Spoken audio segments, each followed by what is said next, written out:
तस्मै भगवते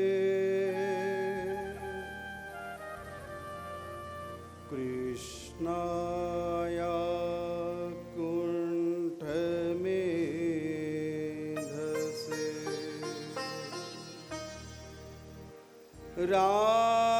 राधाधर सुधा सिंधो नमो नित्ये विहारिणे राधा कृष्ण स्वरूपां वै कृष्णं राधा स्वरूपिणम्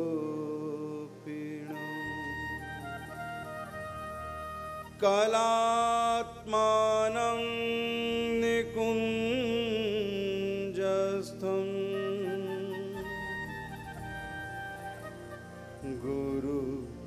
गुरुरूपं सदा भजे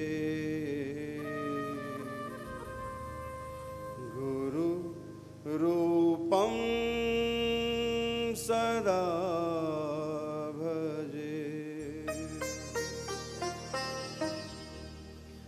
राधा कृष्णो महारम्यो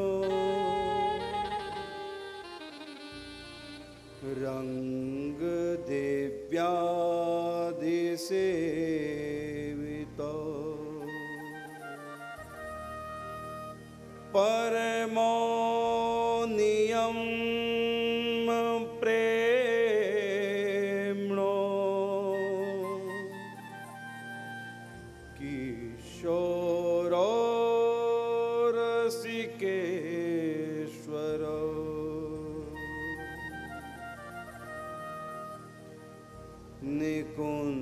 निकुञ्जस्थो परागम्यो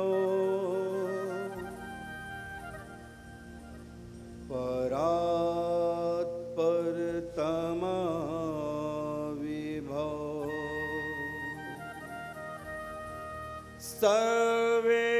सर्वेषां प्रेरको दिव्यो सदा वन्दे कलात्मको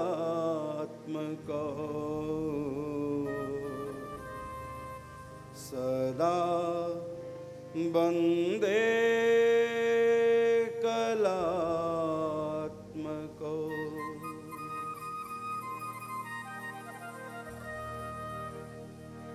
जय जय श्री तु सहचरी भरी प्रेम रस रंग प्यारी प्रियतम के सदा रहत जो अनुदीन संग तिनकी कृपा मनायके वरना परम सुधाम महावाणी सिद्धांत सुख निज घर श्यामा श्याम निज घर श्यामा श्याम जय वृंदावन नित्य जय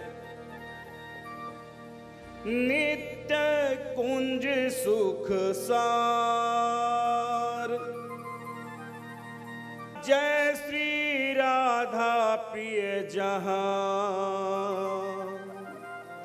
विहरत नित्य विहार, विहरत नित्य विहार। जय वृंदावन नित्य विहार, श्री राधा पिय परम उदार। जय सहचरी आदि रंग देव्य, श्यामा श्याम ही जिनके सेव्य। जय नवनित्य कुंज सुख सार, जय जमुना कंकन आकार। जय श्री हरि प्रिया सकल सुख सार, सर्व वेद को सारो द्वार। राधे कृष्णा राधे कृष्णा, कृष्ण कृष्ण राधे राधे। राधे श्याम राधे श्याम, श्याम श्याम राधे राधे। राधे कृष्णा राधे कृष्णा, कृष्ण कृष्ण राधे राधे। राधे श्याम राधे श्याम, श्याम श्याम राधे राधे। राधे कृष्णा राधे कृष्णा, कृष्ण कृष्ण राधे राधे। राधे श्याम राधे श्याम, श्याम श्याम राधे राधे। राधे कृष्णा राधे कृष्णा, कृष्ण कृष्ण राधे राधे। राधे श्याम राधे श्याम, श्याम श्याम राधे राधे। राधे कृष्ण राधे कृष्ण, कृष्ण कृष्ण राधे राधे। राधे श्याम राधे श्याम, श्याम श्याम राधे राधे। राधे कृष्णा राधे कृष्णा, कृष्ण कृष्ण राधे राधे। राधे श्याम राधे श्याम, श्याम श्याम राधे राधे। बोल वृंदावन बिहारी लाल की जय, समस्त सखी मंडल की जय, श्री निम्बारक भगवान की जय, श्री सद्गुरुदेव भगवान की श्री जय, कुंज महल सरकार की जय। गिरिराज धरण प्रभु तेरी शरण, गिरिराज धरण प्रभु तेरी शरण, गिरिराज धरण प्रभु तेरी शरण। अनंत अनंत कोटि ब्रह्मांड नायक परात्पर परब्रह्म, जगदाधार जगनियंता अकारण करुणा वर्णालय, अखिलेश्वर सर्वेश्वर, अनंत आनंद सौंदर्य माधुर्य निधि, श्री वृंदावन निकुंज बिहारी श्यामा श्याम, के चरणों में प्रणाम करता हुआ एवं श्री राधा रानी का निज स्वरूप काय व्यू स्वरूपा सखियों के चरणों में वंदन करता हूँ। युगल सरकार से एवं समस्त सखी परिकर से मांगता हूँ कि आपका जो पावन यश है निकुंज वृंदावन धाम, ये दास आपकी रस कीर्ति यश का गान करना चाहता है, आप समर्थ प्रदान करें। समझने की समझाने की शक्ति प्रदान करें। सर्वप्रथम सखियों के चरणों में प्रार्थना, जिन सखियों के बिना इस निकुंज द्वार में कोई प्रवेश नहीं कर सकता।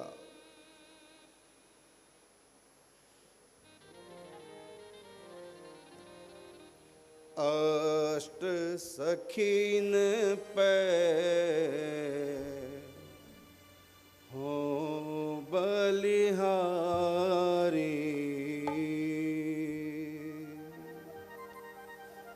जिनके मन मंदिर में बिहारे,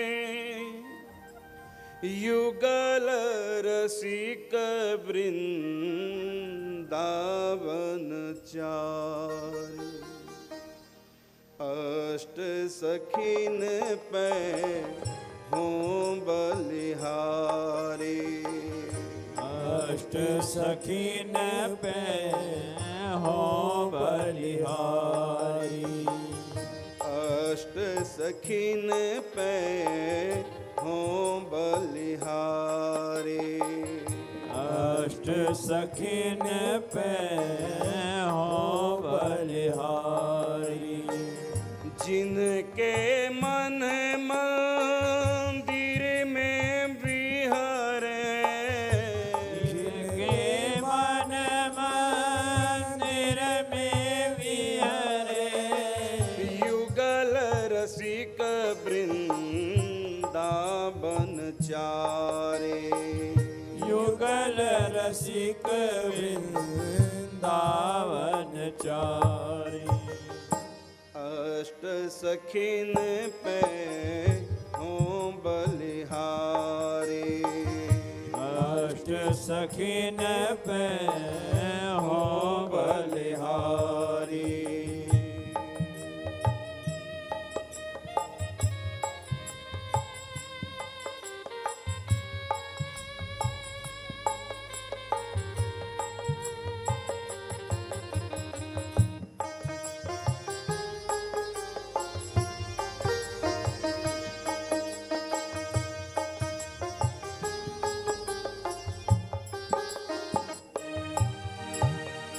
सदा प्रेम रस रंग पगी सब, सदा प्रेम रस रंग पगी सब, विलसन सेवा सुख आहारी, विलसन सेवा सुख आहारी, सुध बुध भूल मगन रस डोले, सुध बुध भोले मगन रस डोले, रुनक झुनक रव आनंदकारी, रुनक झुनक रव आनंदकारी, अष्ट सखीन पे हों बलिहारी, अष्ट सखीन पे हों बलिहारी,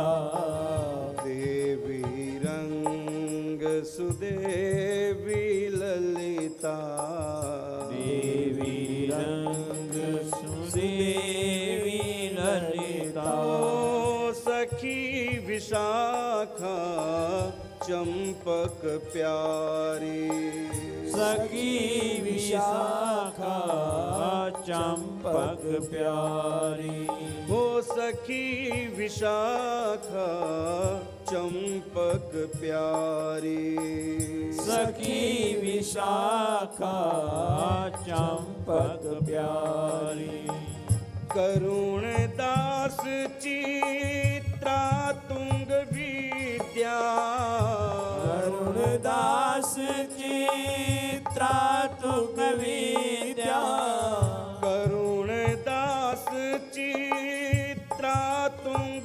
विद्या करुण दास चित्रा तुंग विद्या इंदु लेखा शरण तिहारे इंदु लेखा शरण तिहारी ओ इंदु लेखा शरण तिहारे इंदु लेखा शरण तिहारी अष्ट सखिन पे हों बलिहारे अष्ट सखिन पे हो बलिहारी जिनके मन मंदिर में बिहारे जिनके मन मंदिर में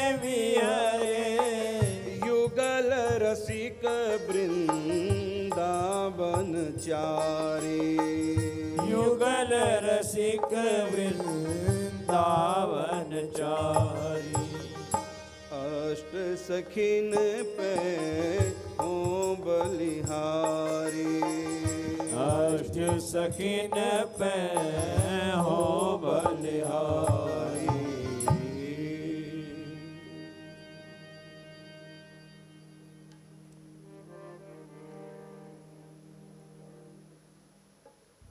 मैं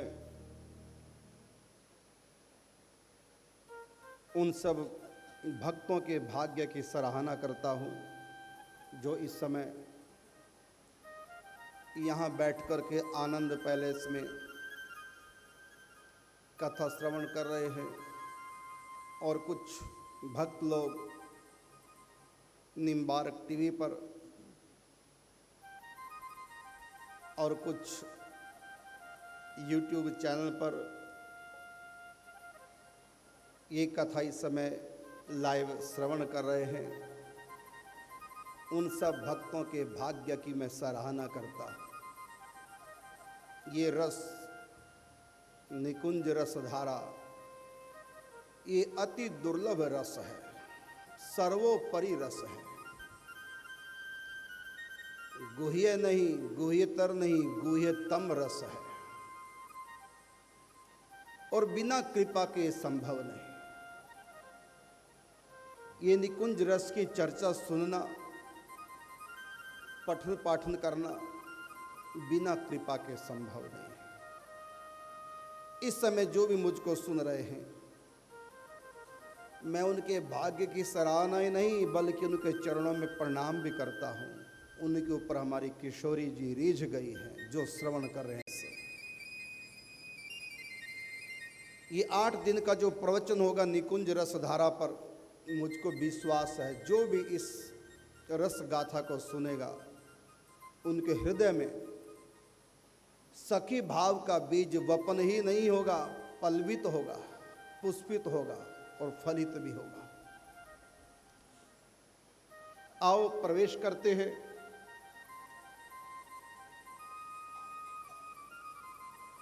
रसिक राज, रसिक चूड़ामणि आचार्य श्री हरिव्यास जी महाराज, जिन्होंने ये रस हम सब लोगों के लिए सुलभ कराया है। जो श्री हरि प्रिया सखी के अवतार, जिन्होंने अपने सद्गुरुदेव भगवान से एक बूंद ली थी इस रस की, उस बूंद से सागर बना दिया। उस बूंद का नाम है युगल शतक, और उस बूंद से जो सागर निर्माण कर दिया उसका नाम हो गया महावाणी। महावाणी में 5 प्रकरण हैं। प्रथम प्रकरण का नाम है सेवा सुख, दूसरा है उत्साह सुख, तीसरा है सूरत सुख, चौथा प्रकरण है सहज सुख, और पंचम प्रकरण है इस महावाणी महाग्रंथ का सिद्धांत सुख। दुनिया का पहला ग्रंथ ये महावाणी ऐसा है जिसके बारे में कहा जाता है इस ग्रंथ को पढ़ना यदि कोई शुरू करे, समझना शुरू करे, अध्ययन करना शुरू करे तो अंतिम अध्याय से शुरू करे। नहीं तो जितने ग्रंथ हैं उनकी शुरुआत प्रथम से शुरू होती है, पहले अध्याय से, प्रथम प्रकरण से शुरुआत होती है। यही एक ऐसा विचित्र ग्रंथ है जिस ग्रंथ को सुनने के लिए आप लोग इस समय बैठे हुए हैं। इस ग्रंथ को कभी भी प्रारंभ से नहीं पाठ करना चाहिए, पढ़ना चाहिए। सबसे पहले पंचम अध्याय पढ़ो, 5वां प्रकरण सबसे पहले पढ़ो।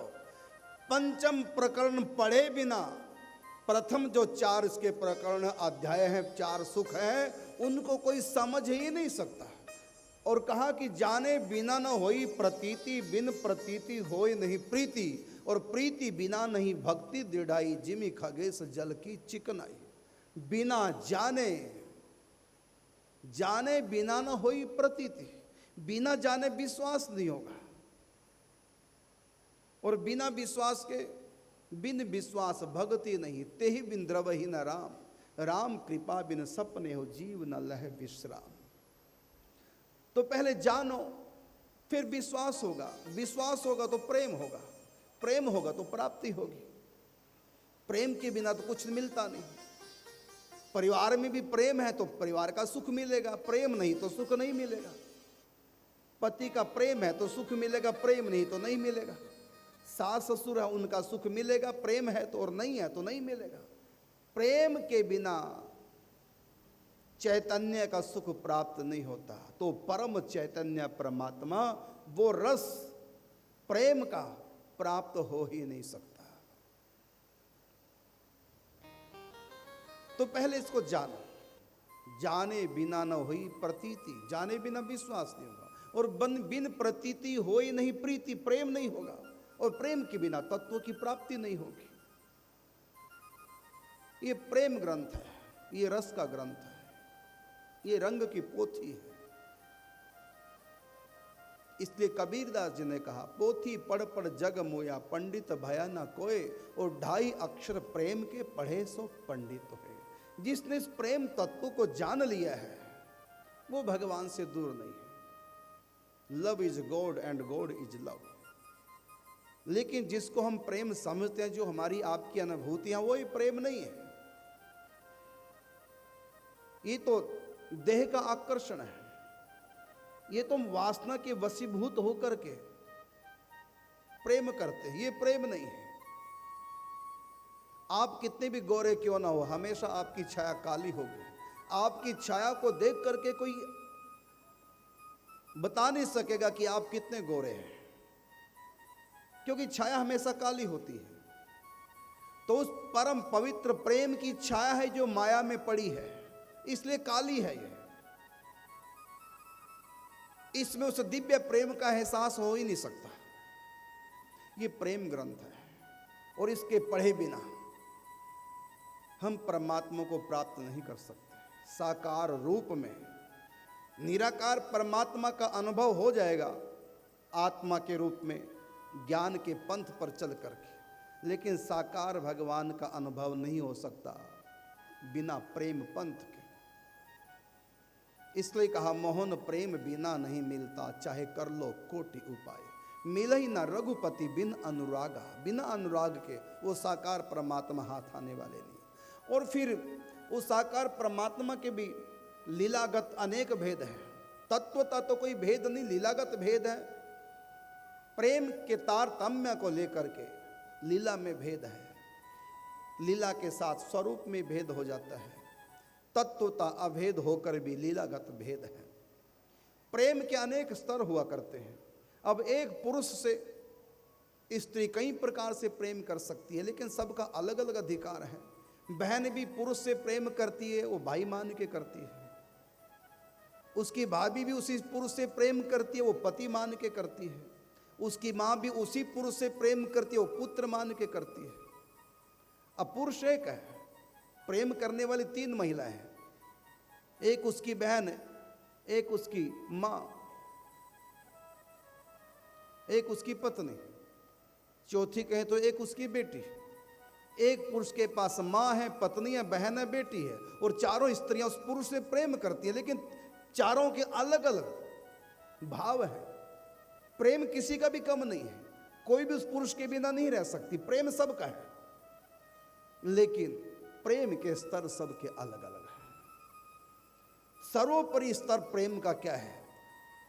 सखी भाव है। राधा माधव के प्रेम का सर्वोपरि स्तर सखी भाव। ये ग्रंथ सखी भाव ही हमारे भीतर उसका बीज वपन करेगा। इस प्रेम को समझना होगा। इसी प्रेम का परिपाक रस है, रस का परिपाक रंग है।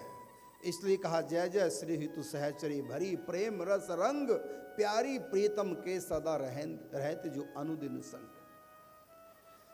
इसी की व्याख्या इस ग्रंथ में है। इसका अंतिम जो प्रकरण है, अंतिम अध्याय है, इसके 5 सुखों में जो अंतिम सुख है उसका नाम है सिद्धांत सुख। उसी सिद्धांत सुख की कथा, ये रस गाथा इन 8 दिनों में आप लोगों के बीच में मैं करने का प्रयास करूंगा।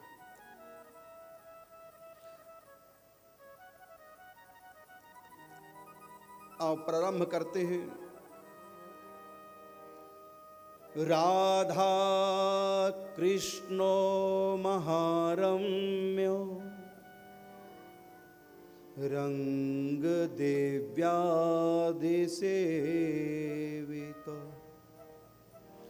परमो नियम प्रेम्णो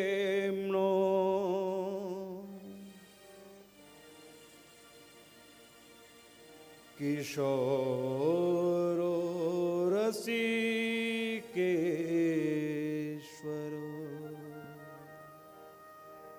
निकुंजस्थो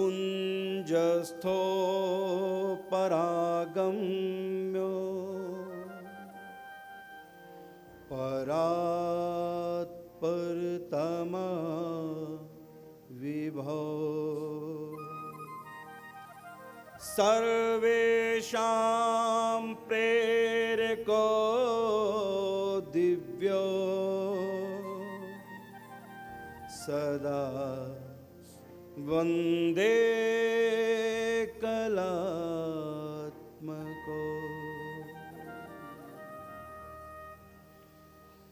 श्री हरिप्रिया सखी के अवतार श्री आचार्य प्रवर श्री हरि व्यास देवाचार्य जी महाराज हम सब लोगों पर कृपा करके लिखते हैं, राधा कृष्णो महारम्य। राधा कृष्ण महारमणीय है। पहले अर्थ करता हूं, फिर उसका भाव अर्थ करता हूं। राधा कृष्णो महारम्य, महारमणीय है राधा कृष्ण, सखियों के लिए भी और परस्पर एक दूसरे के लिए भी। रंग देव्यादिसेवितो,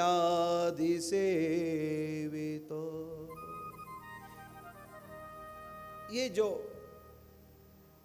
परमात्मा का आनंद स्वरूप है, आह्लादन शक्ति का स्वरूप है, यहां तक कोई पहुंच नहीं सकता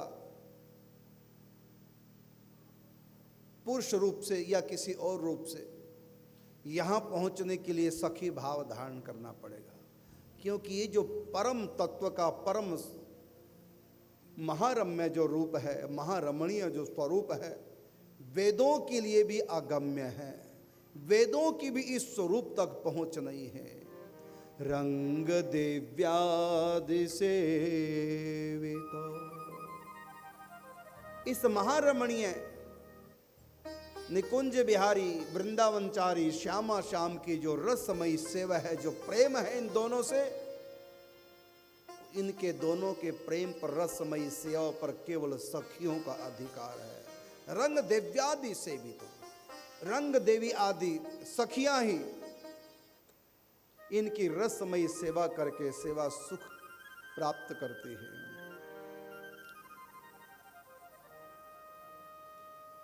अब बताया इनसे मिलने का रास्ता क्या है। परमो नियम प्रेमणो रस किशोरो रसिकेश्वरो, परमो परम परे, पहुंच से परे, किसकी? नियम प्रेमणो, नेम और प्रेम से भी परे है ये। नेम से पकड़ में नहीं आते, आप कितना कठोर से कठोर, बड़े से बड़ा नियम ले लो, कुछ भी नियम ले लो, ये प्रिया प्रीतम निकुंज बिहारी किसी नेम से पकड़ में आने वाले नहीं। इसका मतलब ये नहीं कि नियम छोड़ दो।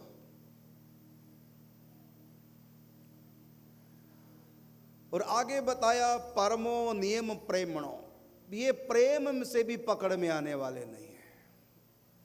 प्रेम से अकेले कृष्ण तो पकड़ में आ सकते हैं, लेकिन युगल सरकार नहीं, प्रेम की भी यहां पहुंच नहीं। नेम तो बहुत पीछे रह जाता है, प्रेम की भी यहां पहुंच नहीं है। ये नेम और प्रेम दोनों से आगे क्या है? वह है पराभक्ति। पराभक्ति क्या है, ये व्याख्या में आप लोगों को आगे सुनाएंगे। ये किशोर है, रसिकेश्वर है, अर्थात अनादि काल से किशोर अवस्था को, किशोर अवस्था में रहते हैं। ये जन्म नहीं लेते, शिशु अवस्था इन्हीं की कभी नहीं होती, पौगंड अवस्था भी नहीं आती, कुमार अवस्था नहीं आती, ये हमेशा से किशोर अवस्था में रहते हैं। शिशु अवस्था किसको कहते हैं? बाल अवस्था। जब तक बच्चा गोद में रहता तब तक वो शिशु कहलाता है। अर्थात ये निकुंज बिहारी श्यामा श्याम निकुंज में ये सदा से है, ये कभी पैदा नहीं हुए हैं। जब अवतार लेते हैं तब तो अवतार लेते हैं, जन्म लेते हैं, वो तो अवतार काल की लीला है। अवतार तो आज से 5000 साल पहले हुआ है, लेकिन ये तो तब से है जब सृष्टि भी नहीं थी। इन्होंने जन्म नहीं लिया, ये अजन्म है।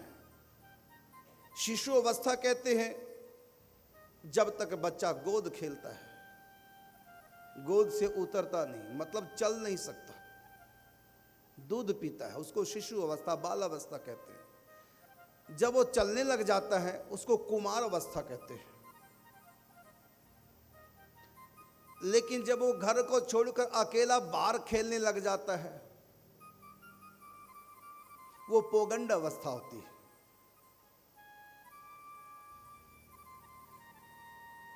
जब श्री कृष्ण अवतार लेते हैं तो शिशु अवस्था भी होती है, कुमार अवस्था भी आती है, पौगंड अवस्था भी आती है, फिर किशोर अवस्था भी आती है, और किशोर अवस्था के बाद जवानी भी आती है। लेकिन ये जो निकुंज में जो श्यामा श्याम हैं, वृंदावन में जो नित्य विहार करते हैं, महाप्रलय में भी जिनके धाम का विनाश नहीं होता, जब सृष्टि नहीं थी तब भी इनका विहार चल रहा था दिव्य निकुंज वृंदावन में। वहां पर इनकी सदा किशोर अवस्था रहती है। किशोर अवस्था किसको बोलते हैं? पौगंड अवस्था के बाद और जवानी से पहले की जो अवस्था होती है 11 साल से लेकर 16 साल के बीच की जो अवस्था होती है ये किशोर अवस्था कहलाती है। 11 साल की आयु क्या, ये किशोर अवस्था का जन्म है। 11 साल के बाद 12 साल की आयु, ये किशोर अवस्था का बालपन है। फिर कुमार अवस्था, फिर किशोर अवस्था, किशोर अवस्था में भी किशोर अवस्था। ये भगवान श्री कृष्ण की आयु रहती है निकुंज में। अनादि काल से यही आयु है और अनंत काल तक यही आयु रहेगी, क्योंकि वहां पर काल का प्रवेश नहीं। ये तो बच्चा फिर बड़ा फिर बड़ा, ये कार्य तो काल का है, इसका कारण काल है।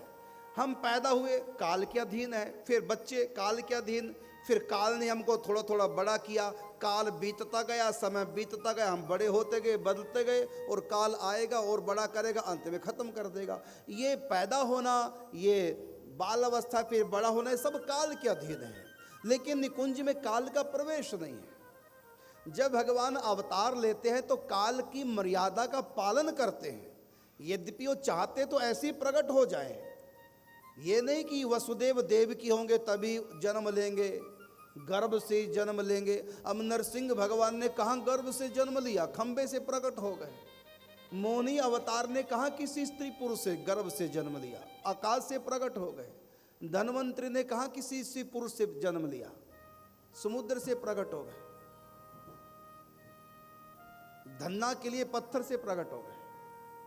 उनको प्रकट होने के लिए किसी गर्भ की आवश्यकता नहीं है। भगवान गर्भ में नहीं आते हैं। ये तो जीव जो कर्म के परवश है उसको गर्भ में आना पड़ता है अपने कर्मों का फल भोगने के लिए और अपना उद्धार करने के लिए। भगवान को गर्भ में आने की जरूरत नहीं, लेकिन फिर भी वो भक्त पराधीन है। यदि कोई भक्त चाहे तो कृष्ण मेरा पुत्र बने, तो फिर वो गर्भ से पैदा होकर उनका पुत्र बनने का नाटक कर लेंगे। लेकिन तब भी वो गर्भ में नहीं है, तब भी उनका जन्म नहीं है, उसको अवतार बोलते हैं। निज इच्छा निर्मित तनु माया गुण गोपार। वो माया के अधीन नहीं है, वो गुणों के अधीन नहीं है, वो किसी कर्म के अधीन नहीं है। निज इच्छा, भक्त ने प्रेम किया, भगवान के प्रति पुत्र की कामना की, प्रेम किया पुत्र रूप से, तो भगवान आगे पुत्र बन के। वो तो भगत की इच्छा थी, पूर्ण की, क्योंकि भगवान भक्त वांछा कल्पतरु हैं, वो भक्तों की इच्छा को पूर्ण करने वाले हैं। लेकिन निकुंज में वहां पर इसलिए सखियों का प्रवेश है, क्योंकि वहां पर बाल लीला नहीं होती, वहां जन्म नहीं होता, वहां भगवान अजन्म है, वहां काल का प्रवेश नहीं, इसलिए वहां सदा किशोर अवस्था है। वहां राधा कृष्ण दोनों परस्पर विहार करते हैं। सखियां उसमें सहयोग करती है, उनका विस्तार कराती है। और ये सखियां भी कोई पर नहीं है, राधा रानी का स्वरूप है, उन्हीं की काय विहु स्वरूप है। जैसे हमारे हाथ, हमारी उंगलियां, हमारे नाखून, हमारे कान, हमारे नाक, हमारे बाल, हमारे पाँव, जैसे हमारा ही एक अंग है, हम ही हैं इस रूप में, इसी प्रकार राधा रानी ही सखियों के स्वरूप में अनादिकाल से प्रकट है। उनका काय विहु स्वरूपा प्रत्येक सखी है, इसलिए राधा में सखियों में कोई अंतर नहीं है। इसलिए कहा कि राधा कृष्ण का जो परम रमणीय प्रेम स्वरूप है, जो उनका रस स्वरूप है, उसकी सेवा यशोदा नहीं कर सकती, उस रस का आनंद यशोदा नहीं ले सकती, क्योंकि यशोदा पुत्र मानती है, तो भाव के अनुसार भगवान को पुत्र बनना पड़ता है। वो तो भगत के अनुसार भगवान ने भाव धारण किया, रूप धारण किया, अपनी इच्छा से नहीं। अपनी इच्छा से तो सदा किशोर है और दुल्हा के भेष में है, ये उनका निज स्वरूप है। बाकी और जो रूप है भगवान के, बाल अवस्था, कुमार अवस्था, पौगंड अवस्था, युवा अवस्था, ये सब अवस्थाएं भक्तों के प्रेम के वशीभूत होकर भगवान ने धारण की है, उनका अपना रूप नहीं है। वो निज स्वरूप तो उनका किशोर अवस्था, ये उनका निज स्वरूप है। और जहाँ पर राधा रानी के साथ सदा विहार करते हैं, वो प्रेम की अधिष्ठात्री देवी है, प्रेम की घनीभूत मूर्ति है, वो महाभाव रूपणी है। तो भगवान श्री कृष्ण भाव के अनुसार रूप बनाते हैं और महाभाव के अनुसार रूप बनाते नहीं, वो पहले से उनका वो निज स्वरूप है। तो परमात्मा का जो निज स्वरूप है वो दुल्हा का रूप है, राधा रानी का जो निज अपना स्वरूप है वो दुल्हन का स्वरूप है। और ये दुल्हा दुल्हन में कभी काम वासना की लीला नहीं होती। ये काम वासना के संबंध तो पति पत्नी में हुआ करते हैं। दुल्हा दुल्हन कभी पति पत्नी नहीं होते। पति पत्नी तो घर जाके बनेंगे। यहाँ तो दुल्हा दुल्हन है, यहाँ परस्पर जो प्यार करते हैं उनको कोई संकोच नहीं होता, क्योंकि ये काम की लीला नहीं। सामने कैमरे लगे होते हैं और बाराती कितने देख रहे होते हैं, तब भी एक दूसरे को खिलाते हैं, कंधे पे हाथ रखकर चल रहे हैं, प्रेम के खेल कर रहे हैं। कोई संकोच उनको नहीं होता। क्यों नहीं होता? क्योंकि सबको पता है ये काम लीला नहीं है, ये प्रेम लीला है। ये इस समय पति पत्नी की लीला नहीं कर रहे, ये तो दुल्हा दुल्हन के खेल कर रहे हैं। वहाँ पर वासना से प्रेरित होकर कोई क्रिया नहीं होती दुल्हा दुल्हन में। वो सब के बीच में प्रेम करते हैं। वहाँ पर सामने कैमरे लगे होते हैं और उनको इशारा किया जाता है, ऐसे प्रेम करो, ऐसे हाथ पकड़ो, ऐसे मुंह में दो, ऐसे चलो। उनको ट्रेनिंग दी जाती है, उनके जो अपने निज जन है, और जैसे जैसे इशारा होता है वैसे दुल्हा दुल्हन करते रहते हैं। फिर कैमरे वाला कहता, कैमरे वाला अब कंधे पे हाथ दो, अब इधर मुस्कुराओ, एक दूसरे की तरफ देखो ठोड़ी छू करके, अब उसका हाथ अपने हृदय पे रखो, अब ऐसे करो। अब वो ट्रेनिंग दे रहे कैमरामैन उसको। अब वहाँ प्रेम के खेल चल रहे हैं, लेकिन कोई उनको भी संकोच नहीं और देखने वालों को भी कोई संकोच नहीं, क्योंकि ये दोनों दुल्हा दुल्हन है। प्रेम के खेल अवश्य हो रहे हैं, लेकिन यहाँ पर कोई वासना नहीं, कोई स्वार्थ नहीं, कोई संसारी कामना नहीं। यहाँ तो दिव्य प्रेम के खेल हो रहे हैं। लेकिन उसके बाद जब वो पति पत्नी बनते हैं, फिर वहाँ दूसरा कोई होता नहीं, वहाँ एकांतिक लीला होती है। वो वासना से प्रेरित होकर होती है। लेकिन राधा कृष्ण के भीतर कोई वासना नहीं, सखियों में कोई वासना नहीं। कहा कि काम वासना प्रबल अति और बांधो सब संसार। सब संसार इसी वासना से बंधा है और इसी से संसार आगे बढ़ रहा है, चल रहा है।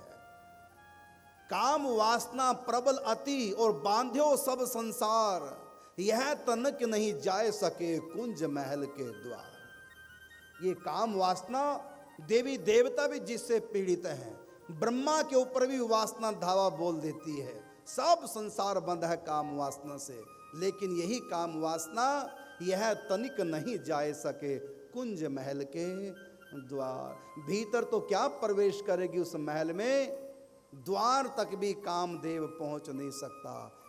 जैसे दूल्हा दुल्हन के बीच में जो प्रेम की लीला होती है, वहाँ सालियाँ हैं, बाराती हैं, सब हैं, कोई संकोच नहीं, क्योंकि वहाँ पर काम वासना की लीला नहीं, वहाँ पर दिव्य प्रेम के खेल होते हैं। सामने कैमरे लगे होते हैं और दिव्य प्रेम के खेल, परस्पर एक दूसरे को खिलाते हैं, एक दूसरे के मुंह में ग्रास देते हैं, कंधे पे हाथ रख के चल रहे हैं, हाथ पकड़ के उसको मंच पे चढ़ा रहे हैं। ये सब खेल होते हैं ना, फोटो खिंचवा रहे हैं, कंधे पे हाथ रख के एक दूसरे की तरफ देख, सब प्रेम के खेल चल रहे हैं।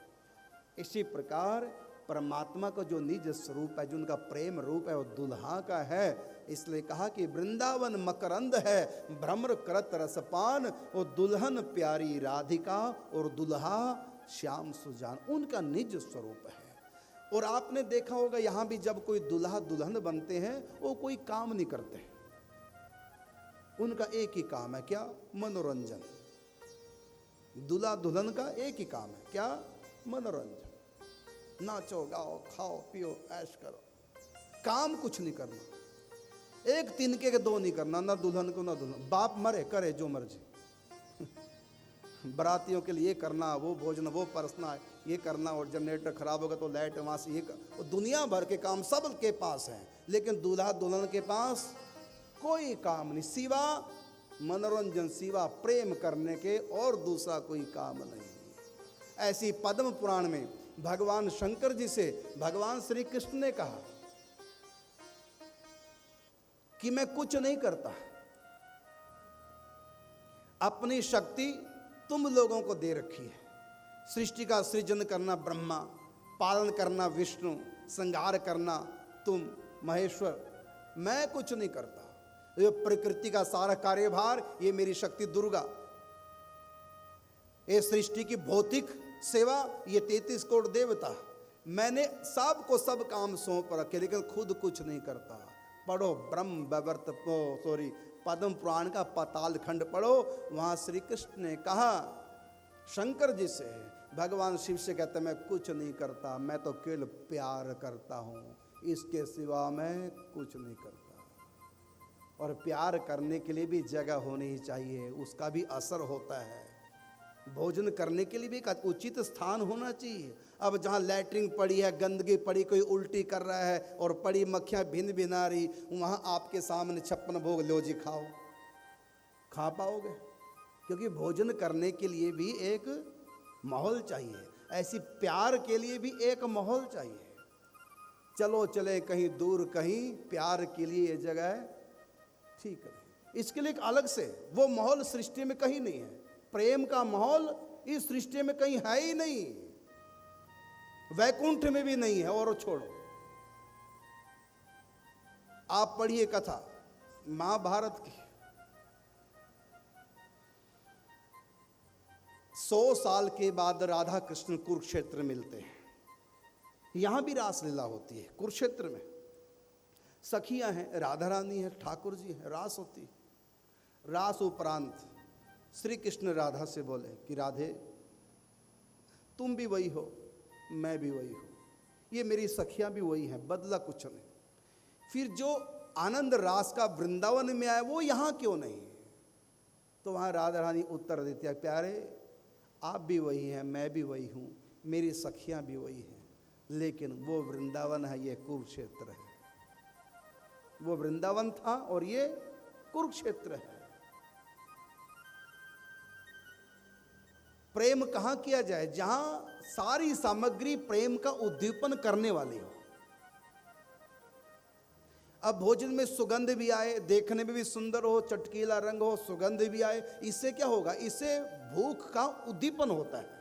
हल्की भूख हो वो भी अधिक हो जाएगी। अगर कहीं गंध पड़ी है, उल्टी कर रखी है, लैट्रिन पड़ी है, मक्खियां भिन भिन रही है, अब ऐसी स्थिति में भोजन का भूख का उद्दीपन नहीं होगा। भूख जो थोड़ी बहुत होगी वही खत्म हो जाएगी, खाने की रुचि नहीं रहेगी, क्योंकि एक माहौल चाहिए होता है। तो इस ब्रह्मांड में कहीं भी प्रेम के योग्य माहौल है ही नहीं। वासना के माहौल हैं, क्रोध के माहौल बन जाते हैं, ऐसा माहौल बन जाता है गुस्सा आ जाता है, छोटी सी बात पे माहौल ऐसा बना हुआ है। वासना का माहौल दुनिया बना देगी, क्रोध का माहौल, ईर्ष्या, द्वेष, निंदा, चुगली, सब के माहौल इस संसार में बहुत बढ़िया मिल जाते हैं, लेकिन प्रेम का माहौल इस सृष्टि में क्या वैकुंठ में भी नहीं है, कहीं भी इस ब्रह्मांड में नहीं जहां प्रेम का माहौल बने। वो दो ही जगह से ब्रह्मांड में, या तो वृंदावन, तेन भक्ति नृत्यति यत्र च, या फिर रसिकों का सत्संग, महापुरुषों का रसिकों का सत्संग हो, ब्रज वृंदावन हो, वहां पर माहौल बन जाता है। कहीं भी इस ब्रह्मांड में प्रेम का माहौल नहीं है। और ये प्रेम का जो परिपाक है ये रस में होता है, रस का तो कहीं है ही नहीं। इसके लिए बड़ी तैयारी करनी पड़ती है। तो बात में बता रहा था कि वृंदावन रस का उद्दीपन करता है, प्रेम का उद्दीपन करता है। जैसे दुश्मन की याद, दुश्मन की चर्चा क्रोध का उद्दीपन करती है। उद्दीपन का मतलब बढ़ना, पैदा होना। दुश्मन की चर्चा क्रोध का उद्दीपन करती है, दुश्मन की चर्चा ईर्ष्या का उद्दीपन करती है, दुश्मन की चर्चा निंदा का उद्दीपन करती है। तो संसार का उद्दीपन संसार की चर्चा से होगा, संसार की चाहत संसार की चर्चा से बढ़ेगी। लेकिन ये जो वृंदावन धाम है ये प्रेम का उद्दीपन करता है। वृंदावन की चर्चा, वृंदावन का चिंतन, वृंदावन का नाम, ये हृदय में सखी भाव को वपन कर देता है। तो वृंदावन के भीतर भगवान का जो निज स्वरूप है वही उनका परमात्मा का निज स्वरूप है। तो वृंदावन के भीतर जो राधा कृष्ण का जो रूप है वो उनका निज स्वरूप है। और वृंदावन से बाहर जो भगवान श्री कृष्ण जाते हैं तो उनका निज स्वरूप नहीं, वो भक्तों की भावना के अनुसार रूप बना के जाते हैं। जाकी रही भावना जैसी, और प्रभु मूरत देखी तिन तैसी। तो भावना जैसी वैसा रूप देखा। हम कहते हैं कि बिना भावना के जो उनका अपना निज स्वरूप है वो कैसा है? ये तो भाव के अनुसार है, ये तो बन के आते हैं, ये तो अवतार है। तुम कितनी भी पवित्र भाव कर लो, कितना भी प्रेम कर लो, जब भी श्री कृष्ण तुम्हारे सामने आएंगे तुम्हारे प्रेम के परवश होकर के, वो कुछ बन के ही आएंगे, निज स्वरूप से आ ही नहीं सकते, क्योंकि भाव की भी वहां पहुंच नहीं है, प्रेम की भी वहां पहुंच। इसलिए कहा कि परमो नीम प्रेमणो, नेम और प्रेम से भी आगे हैं। नेम से भी भगवान मिल जाते हैं, ध्रुव को मिले हैं। ध्रुव में प्रेम नहीं था, ध्रुव भगत में प्रेम नहीं था, वो भगवान को चाहता नहीं था, वो तो भगवान से चाहता था। पिता की गोद, राज्य, सांसारिक सुख, सांसारिक वैभव, वो अर्थ था नहीं, वो अर्थार्थी था, वो अर्थ चाहता था भगवान से, भगवान को नहीं चाहता था।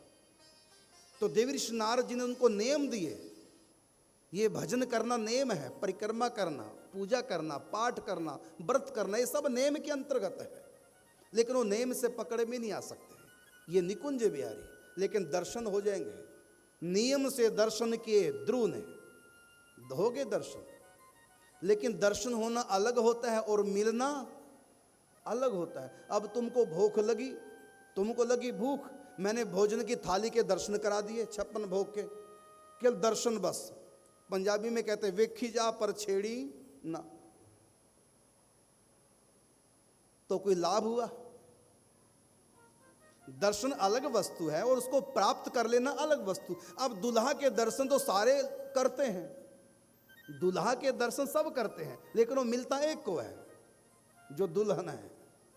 दुल्हा के दर्शन सब कर रहे हैं, लेकिन दूल्हा मिलेगा एक को, सालियों को नहीं मिलेगा, एक को मिलेगा जो उसकी पत्नी कहलाएगी। इसी प्रकार से दर्शन तो बहुत लोग कर लेते हैं भगवान के, लेकिन मिलता नहीं। मिलन अलग होता है, दर्शन अलग होते हैं। ध्रुव भगत को दर्शन हो गए लेकिन मिलन नहीं हुआ। मिलन अलग वस्तु है, मिलना अलग होता है, देखना अलग है। लड़के को पसंद कर दिया, लड़की के लिए देख आयो, देख लिया, पसंद कर लिया, लेकिन मिलन नहीं हुआ। फिर दूल्हा बन के आएगा, तब भी मिलन नहीं हुआ। फिर फेरे होंगे, तब भी मिलन नहीं होगा। फिर ससुराल जाएंगे, तब मिलेंगे। बड़ा लंबा सफर तय करना पड़ेगा मिलन का सुख। ऐसी परमात्मा के साथ मिलन, यही वो दिव्य वृंदावन धाम। और जहाँ पूर्ण मिलन है, मिलती बहन भी है भाई से, मिलता भाई भी है भाई से, मिलती माँ भी है बेटे से, मिलती पत्नी भी है पति से, मिलती लवर भी है लवर से, लेकिन सबका मिलना अलग अलग। लेकिन यहाँ जो मिलन है, ना वो पति पत्नी की तरह है, ना वो प्रेमी प्रेमिका की तरह है। संसारिक जितने भी खून के रिश्ते हैं स्त्री पुरुष के बीच में, एक भी रिश्ते जैसा मिलन यहाँ है ही नहीं। बड़ा दिव्य है। समझाएंगे 8 दिन हमारे पास समझाने के लिए। भाग्यशाली होंगे जो 8 दिन लगातार ये चर्चा सुनेंगे। गुह्यतमम चर्चा है ये रस की चर्चा है। भाग्य से नहीं मिलती बल्कि कृपा से मिलती है, और कृपा भी अतिशय कृपा जाही पर होई, पांव देत एही मार्ग सोई। तो नेम से ध्रुव भक्त को दर्शन हो गए, छुआ तक नहीं भगवान ने। प्रकट हुए भगवान नारायण, वेदमय शंख, ज्ञानमय शंख उनके गाल से स्पर्श करा दिया, लेकिन स्वयं दूरी बरकरार रही। वरदान दिया और चले गए।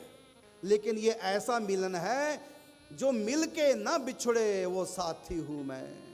ये निकुंज बिहारी श्यामा श्याम वृंदावन के ठाकुर जब मिलते हैं फिर वहाँ बिछुड़ना नहीं होता। वो अंतर्ध्यान होना नहीं जानते, क्योंकि वहाँ ऐश्वर्य नहीं है, वो अंतर्ध्यान नहीं होते। मैं देखूं जिस और सखीरी सामने मेरे सांवरिया, वो अलग नहीं। अब यहाँ गोपियों को छोड़ करके श्री कृष्ण गए हैं मथुरा, फिर द्वारिका। गोपियां विरह में तरसती रही, लेकिन ध्यान रखना उनको ब्रज के ठाकुर मिले थे, श्यामा श्याम निकुंज बिहारी नहीं मिले थे। युगल सरकार का प्रेम रस उनको नहीं मिला था।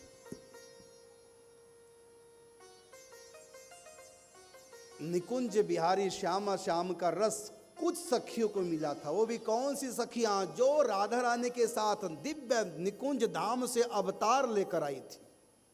वो सखियां उद्धव से कहती हैं, उद्धव तुम किस कृष्ण का संदेश लेके आए हो? हमारे कृष्ण तो हमारे पास हैं। और दिखाया है राधा रानी ने, अपने बगल में श्री कृष्ण को प्रकट दिखा दिया। ये सखियों के, ये राधा के कृष्ण हैं जो कभी अलग नहीं होते। और जो ऋषि मुनि सखी बने वो व्याकुल है, कृष्ण हमको छोड़ के चले गए, क्योंकि उनको ब्रज के ठाकुर तो मिल गए, वो निकुंज के ठाकुर जी नहीं मिले। प्रेम में तो आगे आगे, लेकिन प्रेम से भी आगे रस। यहां कहा कि परमो नियम प्रेमणो, नेम और प्रेम से भी आगे ये पंथ है। नेम प्रेम ते पर चलो परंपरा को पंथ। प्रेम से आगे क्या है ये आगे आप लोगों को बताएंगे। तो परमो नियमनो प्रेमणो किशोरो रसिकेश्वरो, ये रसिकेश्वर है। रसिक का मतलब बिना वासना के प्रेम, और ऐसा प्रेम जहां दोनों की अनुभूतियां एक हो जाएं। माँ अपने बेटे से कितना भी प्रेम क्यों ना करे, जब माँ को भूख लगी होती है तो बेटे की रोटी खिलाने से माँ की भूख खत्म नहीं हो सकती। माँ को प्यास लगी है, वो बेटे से कितना भी प्यार करे, बेटे को पानी पिला करके माँ की प्यास बुझ नहीं सकती। क्योंकि बेटे की जो अनुभूति होगी तृप्ति की, वो तृप्ति की बेटे की अनुभूति माँ के पास पहुँच नहीं सकती। माँ को पानी पीना पड़ेगा, क्योंकि वो बेटे की अनुभूति को अपनी अनुभूति नहीं बना सकती। लेकिन यहाँ निकुंज में एक का सुख सबका सुख, एक का रस सबका रस, एक का आनंद सबका आनंद। यहाँ तो अपना अपना सुख अपना लगता है, गैर का सुख अपना नहीं लगता यहाँ तो। और वृंदावन में एक का सुख सबका सुख होता है। वहाँ तन सबके अलग अलग है, मन सबका एक है। देखो मन में इच्छा हुई मिठाई खाएं, किसकी इच्छा हुई बोलो? मिठाई खाने की, मन की इच्छा हुई। मन कभी मिठाई खा सकता है? मन मिठाई का स्वाद ले सकता है? वो तो जीभ खाएगी, जीभ स्वाद लेगी। भले जीव मन नहीं खा सकता, मन नहीं खा सकता मिठाई, खाती है जीभ, लेकिन मन और जीभ ऐसा कनेक्शन आपस में जुड़ा है कि खाएगी जीभ और स्वाद आएगा मन को। वाह, आनंद आ गया। ये कौन? ये मन की अनुभूति है। तो जीव की अनुभूति मन की अपनी अनुभूति हो जाती है, क्योंकि मन और जीव दोनों एक हो चुके हैं। इसी प्रकार सखियां और राधा रानी परस्पर इतनी एक हो चुकी हैं। तन की न्यारी मन की एका, तन से अलग है लेकिन मन सबका एक है। एक की अनुभूति सबकी अनुभूति हो जाती है। गोपियां तो कहती हैं कि हमसे रास हो। ब्रज गोपिकाएं क्या कहती हैं? कृष्ण हमारे संग नाचे।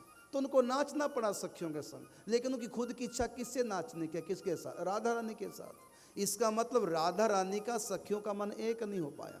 यहां तो कृष्ण का और सखियों का मन एक नहीं है। कृष्ण की चाहता मैं राधा के संग नाचूं, गोपियों की चाहता मेरे संग नाचो।